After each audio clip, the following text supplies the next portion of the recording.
Рубрика «Профуканные сделки» деген рубрика. Сделкалар, которые біздер жіберіп алған. Так, соларға да обзор жасап кетсек, біздің листта болды, бірақ по каким-то причинам кірмей қалдық, и олар жақсы жүріп кетті, и отработали. Так, бірінші бұрында көргендеріңіз сіздердің DBGI. Яғни бұл январский сделкалардың қатарына кіреді. Так, енді бұны қарастыратын болсақ, анализін жасайтын болсақ, бізде недельный таймфрейм недельный уровень бізде мына точкадан алған болатынбыз. Уровень подкорректируем, опа. Енді дневной таймфреймен біздер кіреміз сделкаларға. Қарайтын болсаңыздар, уровень четкий, мына жерде бізде BSU, ложный пробой, мынау да ложный пробой, BPU бір, тағы ложный пробой, потом барып қана шықты. Яғни лимитный игроктың исчерпали, содан шыққаннан кейін біздер кіруге болатын еді. Кіріп, стоптың астына қойсаңыздар, яғни уровеннің астына қойсаңыздар, стоптарыңыз 5,5-6% болады.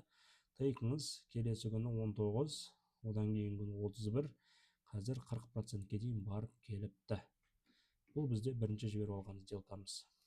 Келесі екінші жіберіп алған сделкаларымыздың қатарында бізде NRT деген акциямыз. NRT деген акциямыз, бұда да қарап отқанбыз, бұл бізде уровень осы точкадан алған болатынбыз. Дневной таймфреймді қарайтын болсаңыздар, дневной таймфреймді бізде бірінші баратын зона запас хода бірінші мынаған дейін, одан кейін екінші мынаған дейін, яғни ол 100% отработал. Уровень жерде алынған әдемі, четкий, одан кейін ложный пробой, BPO бірден кейін мына жерде екі ложный пробой двумя барами. Быстрый подходтан біздер алмаймыз, обратно қайтып келді, яғни откат болғаннан кейін ғана біздер ала аламыз. Ретест жасап жатыр, бұл жерден шықты. Уровень шықты, мынадан кіресіздер, үстіне жабылды, уровеннің астына қоясыздар, 3,5-4% стопыңыз болады, келесі күні 3-ке 1, даже 4-ке 4,5-ға 1 алып кетуге болатын еді. Яғни 3,5%-іңіз минус, 4% минус болады дегеннің өзінде 4-ке 1 алып кетуге болатын еді 2 күннің ішінде.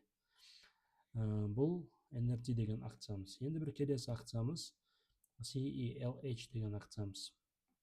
Бұл жерде недельный таймфреймде қатты нәрсе көрінбейді. Бірақ мен қарадым, не үшін? Бұл жерде үлкен движениемен құлаған болды. Дневной таймфреймді ашып қарайтын болсаңыздар, бұл жерде геп бар. Бізде слоган қандай еді? Геп всегда закрывают. Уровеніміз біздер осы точкадан алған болатынбыз. Бұл точкадан алдық уровенімізді. Уровенімізге ложный пробой болады. Ложный пробой болады тоже. Айналып келіп ретест жасап шықты. Шыққан жерден кіруіміз керек еді. Кіріп, стопымыз 2,5-3% болады. Take profit 3-ке 1 десеңіз 10%-ті бүгін алып кетер едіңіздер. 2-ке 1 десеңіздер 2 күнне, 3 күнне, 3-ші күні 2-ке 1 алып кетуге болатын еді. Запас хода мына точкаға дейін, яғни мына гепті жапқанға дейін запас хода бар.